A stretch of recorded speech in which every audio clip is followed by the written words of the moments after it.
Hello student, most welcome to my channel maths.com। आज हम इस वीडियो में क्लास 10 में सीबीएसई के मोस्ट इंपॉर्टेंट, मोस्ट एक्सपेक्टेड और मोस्ट रिपीटेड क्वेश्चन देखेंगे जो आपके एग्जाम में मोस्टली पूछे जाते हैं विद ट्रिक के साथ, easy way and short way में। Okay, let's see. देखिए क्वेश्चन आपसे करा find the HCF and LCM of 612 and 1314 using prime factorisation method. आपको प्राइम फैक्टराइजेशन मेथड से एचसीएफ और एलसीएम निकालना है। इसकी बहुत इजी आपको ट्रिक बताने हैं। देखिए क्वेश्चन आपका क्या है, 612 है एंड 1314 है। तो फर्स्ट ऑफ ऑल आप क्या करेंगे, 612 के आप प्राइम फैक्टर निकाल लीजिए। ओके करिए। देखिए 2 3 जा 6 हो गया। अब देखिए 2 की टेबल में 1 तो आएगा नहीं। ओके तो हम क्या करेंगे, 0 लगाएंगे और अगले डिजिट ले लेंगे। तो ये कितना हो जाएगा आपका 12। तो 2 6 जा 12। ओके देखिए लास्ट में इवन नंबर है तो 2 से ही करते चले जाइए। फिर देखिए 2 1 जा 2, यहाँ 1 बचा तो 0 के आगे 1 आ जाएगा तो कितना हो जाएगा 10 हो जाएगा। 2 5 जा 10 एंड 2 3 जा 6। ओके अब देखिए 2 से डिविजिबल नहीं होगा क्योंकि लास्ट में ऑड नंबर आ गया। ऑड नंबर आ गया तो 3 से हम इसकी डिविजिबिलिटी चेक करेंगे। प्लस करिए 1 5 6 हुआ, 6 3 9 हुआ तो 9 3 की टेबल में आता है 3 से डिविजिबल हो जाएगा। 3 से करिए 3 5 जा 15 एंड 3 1 जा 3। फिर देखिए 3 से डिविजिबल होगा, ऐड करिए 5 1 कितना हुआ 6, 3 की टेबल में आता है 6, 3 से चला जाएगा। 3 1 जा 3, 2 बचा, 3 7 जा 21। अब 17 1 जा 17। ओके 612 के हमने प्राइम फैक्टर निकाल लिए। नेक्स्ट आपको क्या करना है, 1314 के प्राइम फैक्टर निकालने हैं इसी तरीके से। अब देखिए 1314 के फैक्टर निकालिए। अब देखिए 2 की टेबल में 1 छोटा है नहीं जाएगा, 3 लेंगे पूरा 2 डिजिट लेंगे, कितना हो गया 13। तो 2 6 जा 12। अब देखिए 2 6 जा 12 हो गया, 1 बचा, 1 इस 1 के आगे आ जाएगा 11 हो जाएगा। तो 2 5 जा 10, 1 बचा। अब ये 1 इसकी 4 के आगे आएगा तो क्या हो जाएगा 14। 2 7 जा 14। अब देखिए लास्ट में और नंबर आ गया, 2 से नहीं जाएगा, ऐड करके चेक करिए 6 5 11 और 7 कितना होगा 18। 18 3 से डिविजिबल होगा तो करिए 3 2 जा 6, 3 1 जा 3, 2 बचा, ये 27, 3 9 जा 27। फिर करिए 3 7 जा 21 हो गया। ओके एंड 3 3 जा 9 हो गया। फिर करिए अभी जाएगा 73 1 जा 73।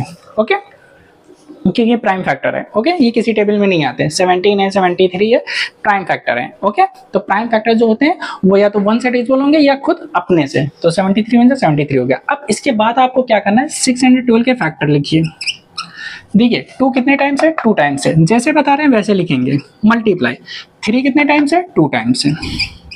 मल्टीप्लाई 17 कितने टाइम्स है, 1 टाइम्स है, जैसे बता रहे हैं आपको वैसे लिखना है। फिर देखिए 1314 के प्राइम फैक्टर लिखिए।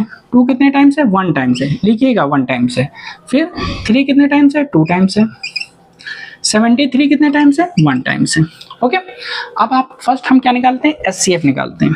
एचसीएफ की फुल फॉर्म होती है हाईएस्ट कॉमन फैक्टर। ओके तो पहले देखिए एचसीएफ में आपको करना क्या है, पहले आप देखिए दोनों में कॉमन क्या है। देखिए 2 इसमें भी कॉमन है, 2 इसमें भी कॉमन है तो हमने 2 लिख दिया। और क्या कॉमन है, 3 दोनों में कॉमन है, 3 लिख दिया। और कुछ कॉमन है, नहीं कॉमन है।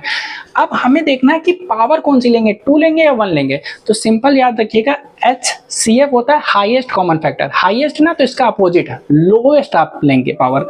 तो लोएस्ट पावर 2 की पावर 2 है, 1 है तो लोएस्ट पावर क्या है 1। अब 3 की पावर 2 है, 3 की पावर 2 है, इक्वल है तो इक्वल वाले में इक्वल ही लेंगे हम। ठीक है उसमें तो हाईएस्ट और लोवेस्ट होगा नहीं तो इक्वल वाले में इक्वल लेना है। और जो हाईएस्ट और लोवेस्ट होगी तो लोवेस्ट लेंगे। हाईएस्ट कॉमन फैक्टर अपोजिट याद रखिएगा, लोवेस्ट लेना है। ठीक है अब देखिए मतलब क्या हुआ इसका, 2 को कितने टाइम्स लिखेंगे आप, 1 टाइम्स, और 3 को 2 टाइम्स। तो देखिए 2 3 जा 6, 6 3 जा कितना हो गया 18। तो 18 इसका क्या आ गया, एचसीएफ आ गया। अंडरस्टूड, क्लियर है। एलसीएम में आ जाते हैं। एलसीएम में भी आपको कॉमन लिखना है, पहले 2 कॉमन है और 3 कॉमन है। अब एलसीएम की फुल फॉर्म होती है लोवेस्ट कॉमन मल्टीपल। तो इसका अपोजिट लोवेस्ट का क्या हो गया, हाईएस्ट। फिर समझिए एलसीएम क्या होगा, लोवेस्ट कॉमन मल्टीपल, तो इसका अपोजिट क्या होगा हाईएस्ट। तो आपको हाईएस्ट पावर लेनी है। तो 2 की पावर देखिए 2 है, 2 की पावर 1 है तो 2 की पावर 2 हाईएस्ट हो गई। और 3 की पावर 2 है, 3 की पावर 2 है तो इक्वल वाले में इक्वली पावर लेंगे।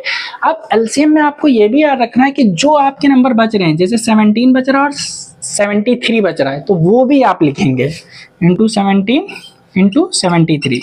एचसीएफ में ओनली कॉमन, एलसीएम में कॉमन भी है और जो बच रहे हैं वो भी आपको लिखना है। अब देखिए 2 की पावर 2 2 टाइम्स, 3 की power 2 2 times into 17 into 73। Okay अब देखिए 2 2 जा 4 हो गया, 4 3 जा 12 हो गया और 12 3 जा कितना हो गया 36। 36 को आप 17 से मल्टीप्लाई करिए। 7 6 जा 42, 4 कैरी ले गए, 7 3 जा 21 और 4 कितना हो गया 25, 1 6 जा 1 3 जा 2, 5 6 11, 1 कैरी 3 2 5 1 6, 612 आ गया। अब हम 612 को किससे करेंगे 73 से करेंगे, तो 612 को 73 से कर दीजिए। 3 2 जा 6, 3 1 जा 3, 3 6 जा 18 क्रॉस 7 2 जा 14 का 4, 1 कैरी 7 जा 7 1 8 और 7 6 जा कितना हो गया 42, 8 6 7 8 8 16, 1 कैरी 2 1 3 1 4 और ये 4 कितना आ गया आपका 4 4 6 7 6। ओके, तो 44,676 इसका क्या हो गया एलसीएम हो गया। अंडरस्टूड, क्लियर हो गया होगा। तो आपको कुछ नहीं करना है, आपको पहले फैक्टर निकालना है, फैक्टर निकालने के बाद आपको कॉमन वाला लिखना है। एचसीएफ में याद रखिएगा लोवेस्ट लेंगे, ओके, और एलसीएम में याद रखिएगा हाईएस्ट लेंगे पावर, ओके, और एलसीएम में जो नंबर बचे होंगे वो भी लिखेंगे, यही आपका फाइनली आंसर हो जाएगा। ओके, इसी तरीके से कोई भी क्वेश्चन आ जाए आप एचसीएफ एलसीएम निकाल सकते हैं। नेक्स्ट क्वेश्चन पे आते हैं। सेकंड नेक्स्ट क्वेश्चन देखिए, कह रहा है आपसे कि simplify and show that the result is a composite number. आपको सिंप्लीफाई करके बताना है कि ये कंपोजिट नंबर है। क्या है 5 × 11 × 13, 5 × 11 × 13 और प्लस 13। अब हमको इसको सिंप्लीफाई करना है, फिर बताना है कंपोजिट नंबर क्या होते हैं। अच्छा, अब आप इसमें देखिए टर्म कितनी है, तो आप टर्म पहले सीख लीजिए। मान लीजिए हमने लिखा 2xy, ये एक टर्म है। अगर हमने लिखा 2x + 3, ये दो टर्म हो गई। हमने लिख दिया 2x + y + 3, ये तीन टर्म हो गई। 2x + y - z + 4, ये चार टर्म हो गई। तो आप देख रहे टर्म जो है प्लस माइनस से काउंट हो रही है। एक टर्म, क्योंकि यहाँ पे कोई प्लस माइनस नहीं, यहाँ प्लस आ गया, 1 1 2 टर्म हो गई। यहाँ पे देखिए 1 2 3 टर्म हो गई, यहाँ पे 1 2 3 4 टर्म हो गई। अब यहाँ पे अगर आपसे टर्म पूछा जाए तो ये पूरा मल्टीप्लाई हो रहा है, ये पूरी एक टर्म है और ये दूसरी टर्म है। ओके, टर्म क्लियर हो गया। अब देखिए दोनों टर्म में देखिए कॉमन क्या है। कॉमन देखिए 13 इसमें कॉमन है, 13 इसमें कॉमन है, कॉमन ले लीजिए आप। ओके, ले लिया। कॉमन का मतलब क्या होता है, आप जो नंबर कॉमन ले रहे हैं उस नंबर से आप डिवाइड कर रहे हैं टर्म्स को। ओके, मतलब क्या हुआ, जैसे आप इसको एज इट इज लिख दीजिए 5 × 11 × 13, ये फर्स्ट टर्म थी, तो आपने जो कॉमन लिया है आपने 13 से डिवाइड किया है, प्लस ये 13 है, आपने 13 से डिवाइड किया है। कॉमन का मतलब आप समझ गए होंगे कि हमने 13 कॉमन लिया, 13 कॉमन लिया है, तो हम दोनों टर्म को, दो टर्म है तो 13 से डिवाइड करेंगे। इस टर्म को भी 13 से डिवाइड करेंगे क्योंकि हमने 13 कॉमन लिया है, और इस टर्म को भी 13 से डिवाइड करेंगे क्योंकि हमने 13 कॉमन लिया है। नेक्स्ट स्टेप देखिए, 13 ऐसे लिखिए। अब देखिए 13 13 ये कैंसिल हो जाएगा, क्या बचेगा 5 × 11, 13 1 जा 13 × 1 प्लस, और 13 1 जा 13, 1 बचा। अब देखिए 13 ऐसे लिखा, 11 5 जा 55 और 55 1 जा 55 + 1। ओके, तो ये 13 और ये कितना हो गया 56।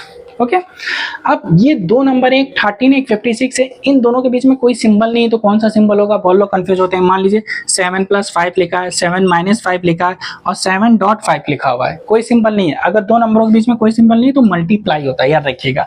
तो यहाँ पे क्या सिंबल लगेगा आपका, मल्टीप्लाई लगेगा। ओके, तो याद रखिएगा ये कितना हो जाएगा 13 × 56। ओके, अब हमको कंपोजिट नंबर बताना है, तो कंपोजिट नंबर जानने के लिए पहले ये जान लीजिए कि प्राइम नंबर क्या होते हैं। प्राइम नंबर वो होते हैं जिसके ओनली 2 फैक्टर होते हैं, 1 एंड इटसेल्फ। जैसे 2 एक प्राइम फैक्टर है क्योंकि इसके 2 फैक्टर होंगे, 1 और 2। 3 एक प्राइम फैक्टर है क्योंकि इसके 2 फैक्टर होंगे, 1 और 3, और हो ही नहीं सकता। अब अगर हम 4 पे आ जाएं तो 4 का 1 भी फैक्टर होगा, 2 भी होगा और 4 भी होगा। तो 4 क्या हो गया, कंपोजिट हो गया। अगर 2 से ज्यादा फैक्टर हैं तो वो आपका कंपोजिट हो जाएगा। अब जैसे हमने कहा 5 है तो 5 के 2 फैक्टर होंगे, 1 और 5, तो ये प्राइम हो गया। अब हमने कहा 6 है, तो 6 के जब आप फैक्टर निकालेंगे तो एक तो आपका 1 हो जाएगा, एक 2 हो जाएगा, एक 3 हो जाएगा, एक 6 हो जाएगा। क्योंकि देखिए 1 के टेबल में 6 आ रहा है, 2 में भी आ रहा है, 3 में भी आ रहा है, 6 में भी आ रहा है, तो मोर देन 2 फैक्टर हो गया, तो वो आपका क्या हो गया, कंपोजिट। और अगर ओनली 2 फैक्टर है, 1 इन इटसेल्फ, तो वो प्राइम नंबर हो गया। तो अब हमको ये प्रूफ करना है कि ये क्या है, कंपोजिट है। तो देखिए 13 हमने ऐसे ही लिखा और 56 का आप प्राइम फैक्टर निकाल के लिख दिए, या आप डायरेक्ट 7 8 जा 56 लिख दीजिए। ओके, हम इसको और भी फैक्टर निकालेंगे तो 8 के फैक्टर क्या होंगे, 2 × 2 × 2, ठीक है, क्योंकि हमें मोर देन 2 फैक्टर चाहिए। तो देखिए 2 से ज्यादा फैक्टर हो गए, 2 से ज्यादा फैक्टर हो गए, 1 2 3 हो गए, तो इसका मतलब ये क्या है, कंपोजिट नंबर है। तो लिख देंगे thus given number has more than 2 factor.